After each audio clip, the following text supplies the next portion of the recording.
The piranha buffet. Yo, hold on. Low key, the movie Piranha used to scare the shit out of me. See, I used to think like, all like the fishes and everything used to be like hella real. This came out 10 months ago. Oh, damn, you got cooked. The Piranha Buffet. On December 3rd, Damn, is it loud? 2011, in the small Bolivian town of Rosario del Llata, an 18-year-old man stumbled along the muddy banks of a river after a night of heavy drinking. The river was swollen from recent rains, That's why you its don't drink, current guys. stronger than usual, and its dark waters concealed countless schools of fish. Ignoring the warnings of his companions, he leapt into the water. At first, it seemed like a reckless prank, but within seconds, splashes turned into thrashing. The young man began screaming as the water boiled around him. Villagers rushed to the river's edge and recognized the unmistakable rage of piranhas.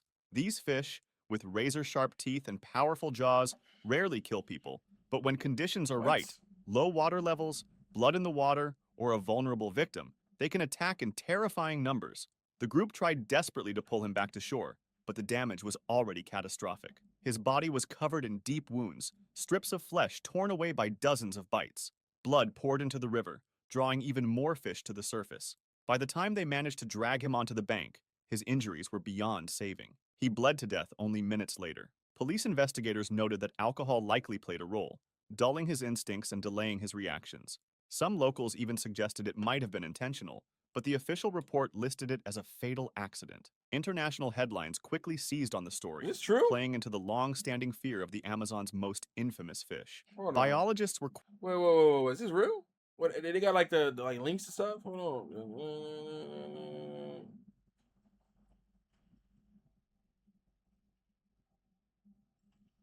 Let me see something.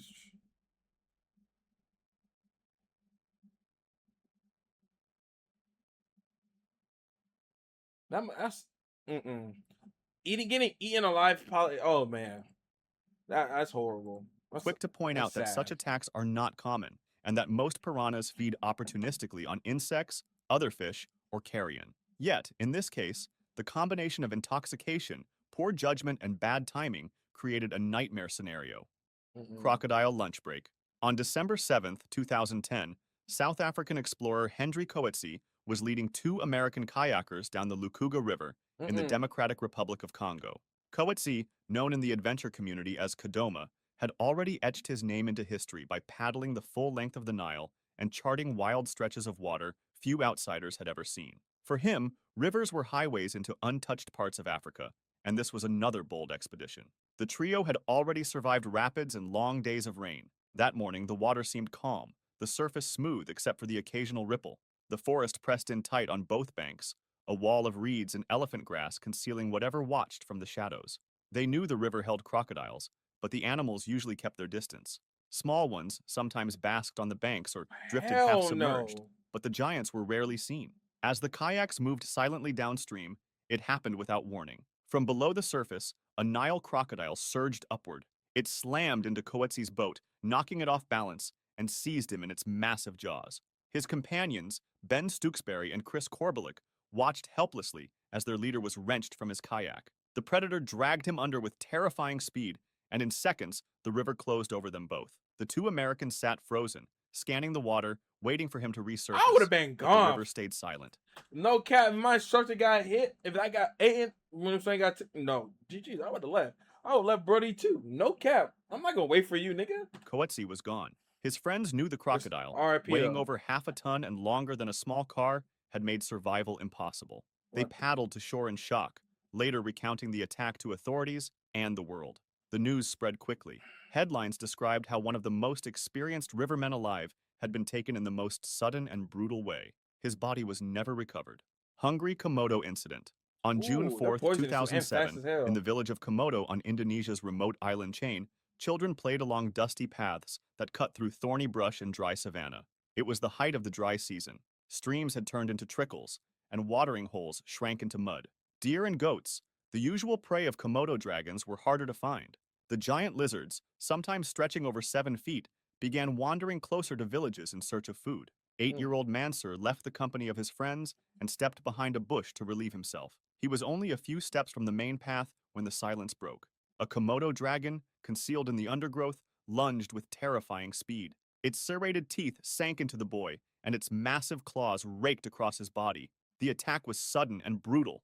Villagers nearby heard the screams and rushed toward the sound. They found Mansur pinned by the reptile, the dragon thrashing and tearing at him. Men hurled stones, struck with sticks, and shouted in desperation. After a frantic struggle, they managed to drive the predator back into the bush, but the damage was done. The boy's wounds were catastrophic. Blood poured freely from deep lacerations, and his small frame grew pale. He was carried quickly toward the harbor, where a boat would take him to the nearest medical post.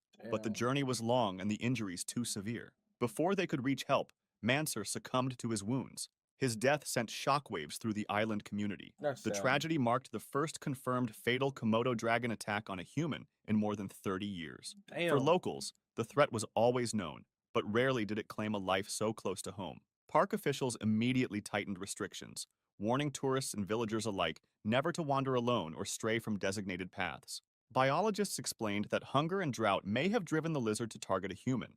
The Armor Incident. On September 10, 2020, in the remote forests of Rondônia, Brazil, 56-year-old Riele Franciscato was on patrol with a small team of police officers and local scouts. For over 3 decades, Franciscato had worked with Brazil's Indigenous Affairs Agency, FUNAI. He was known as one of the country's most experienced experts on isolated tribes, dedicating his life to protecting groups that chose to remain uncontacted from outside threats like loggers, miners, and disease. That morning, reports had come in of sightings near the edge of the Uru Uauau Reserve. Franciscato's mission was delicate, to observe from a distance and ensure that no hostile outsiders threatened the group. His team moved carefully through the dense vegetation, stopping often to listen to the jungle around them. Then, without warning, the silence broke. A figure hidden in the undergrowth released an arrow. It flew across the clearing and struck Franciscato in the chest, piercing just above his heart. Witnesses saw him stagger back, clutching at the wound, and cry out for help. He managed only a few steps before collapsing to the ground. The police rushed to his side, but the injury was devastating. Within minutes, Franciscato was dead. The assailants vanished back into the forest. For the uncontacted group, the men in uniform may have looked like intruders. For Franciscato, the fatal arrow came from the very people he had spent his career trying to protect. News of his death spread quickly. Reuters, The Guardian, and major Brazilian outlets reported on the tragedy. Colleagues described him as calm, dedicated, and deeply respected, a man who believed the best way to defend uncontacted peoples was by keeping them unseen and undisturbed. Tribes that remain in isolation are often violently displaced when outsiders move into their land. Franciscato's work had been to shield them from those dangers. Ironically, it was his presence on the edge of their territory that cost him his life. Grammarly. That's When you're working on unfortunate, yet bro. another cover. See, this is why I don't like. I want to go somewhere that I know, like, I'm gonna be safe. You know, even though you're probably not safe like 100% like where you go, but if I know like that place I'll be the safest, I'll do that 9 times out of 10. I'm not gonna go to no fucking jungle, rainforest. Hell no. Probably wake up with a big ass spider on me or a snake right next to me, or no, thank you. Meal. On July 23, 2010, in Rondônia, a remote state in western Brazil, children played along the banks of a wide river. It was late afternoon, the air heavy with humidity, and the surface of the water looked calm. Just below that surface, however, lurked one of the Amazon's most dangerous predators, the black caiman, Melanosuchus niger. An 11-year-old child stepped too close to the water's edge. Melanosuchus niger. An 11-year-old child stepped too close to the water's edge. In an instant, the surface Melanosuchus erupted. A massive caiman, Ooh. likely over 13 feet long, surged forward with explosive speed. Its jaws clamped down, teeth puncturing deep into flesh, and with one powerful twist, it dragged the child into the river.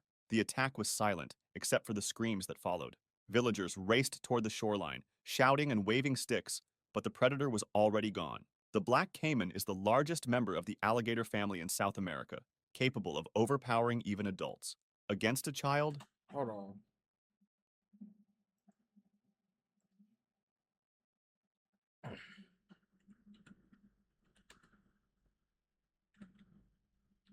Why is it so okay?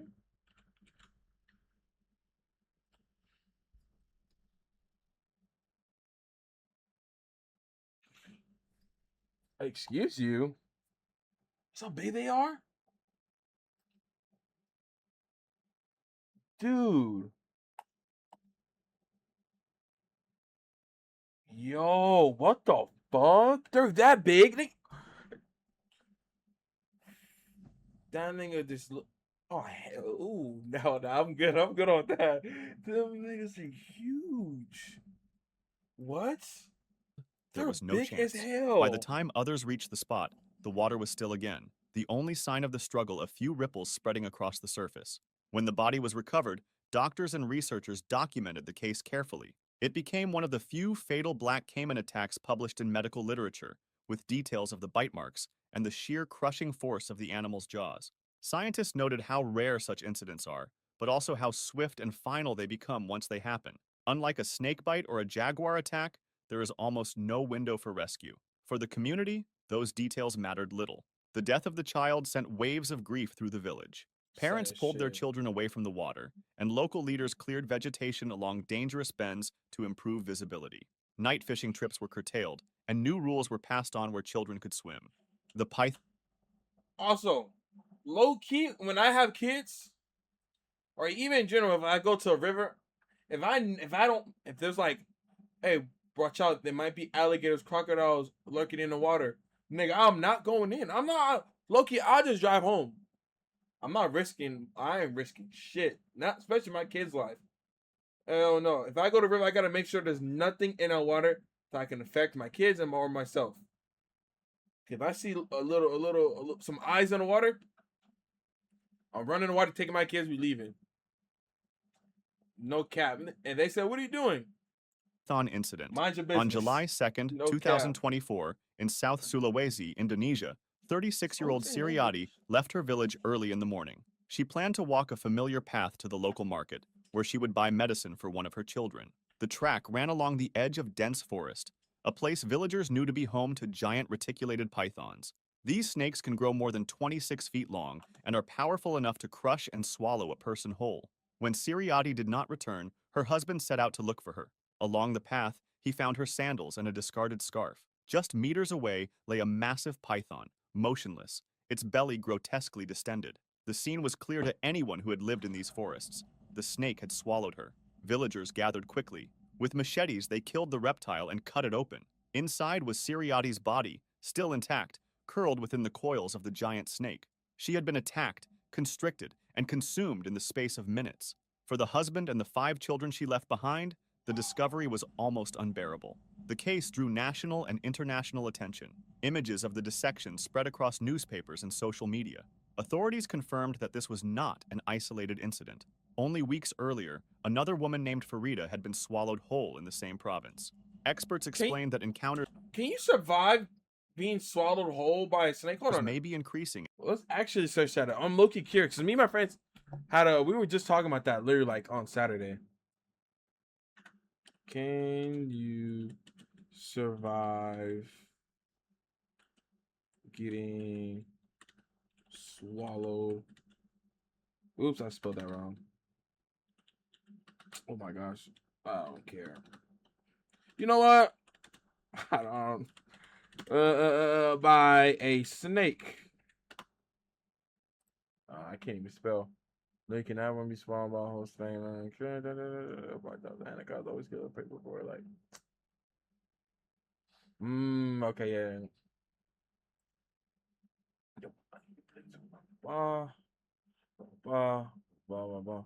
Can she just cut in it? Hold on. No, it's probably hella thick and hella slimy. Can you? Hold on. I'm gonna stop. I won't keep on pausing. I just wanna. I'm curious. Can you cut a snake from the inside when you get swallowed?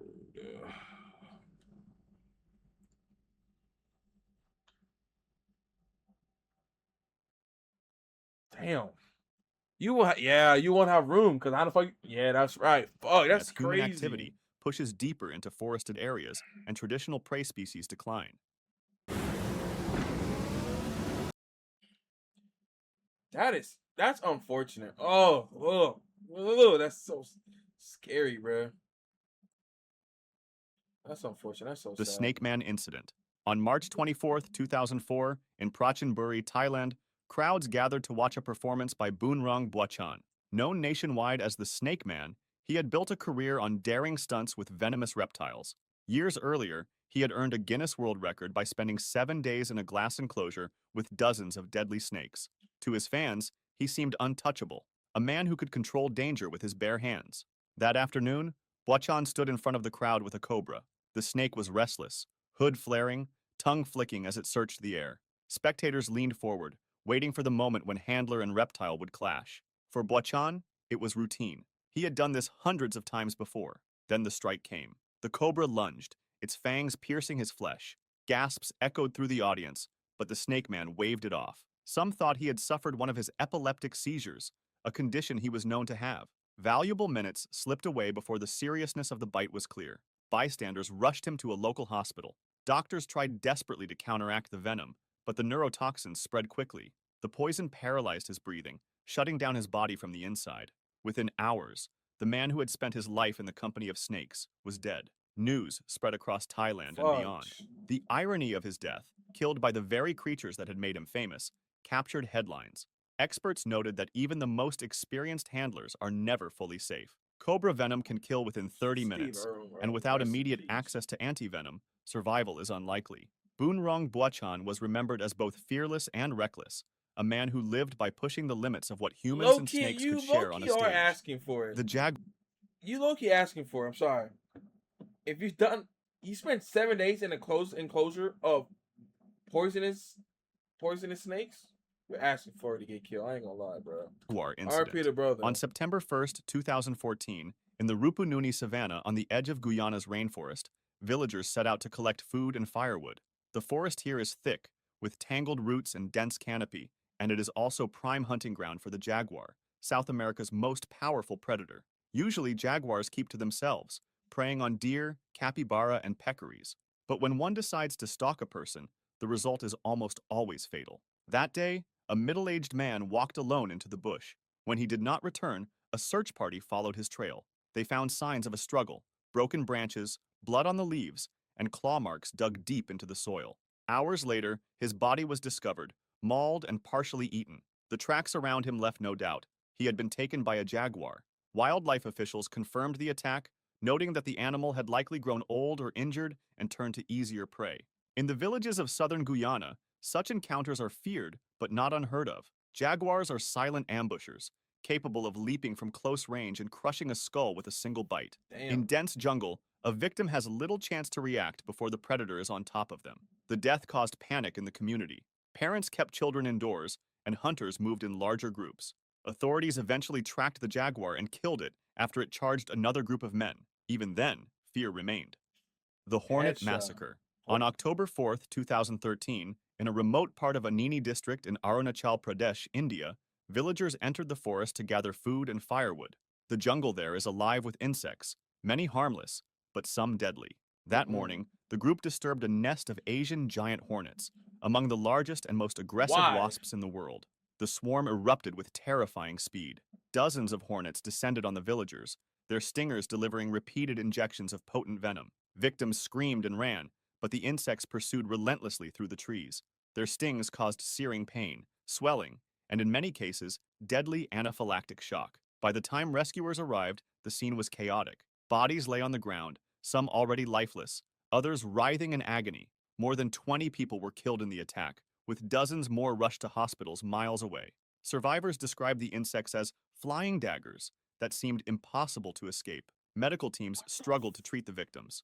Many had received dozens of stings, their organs shutting down under the flood of venom. Local newspapers reported it as one of the worst hornet attacks in the region's history, devastating an entire community in a single morning. In the aftermath, officials warned villagers to stay away from hornet nesting sites and launched campaigns to locate and destroy nests near settlements. The massacre was a reminder that in the jungle, death does not always come with claws or teeth. Sometimes it comes buzzing from above, in swarms too fast to fight and too deadly to endure.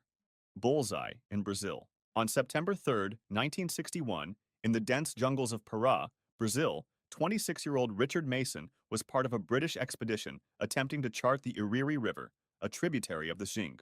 Alongside fellow explorers John Hemming and Kit Lambert, Mason had hacked trails through weeks of heat, rain, and swarms of insects.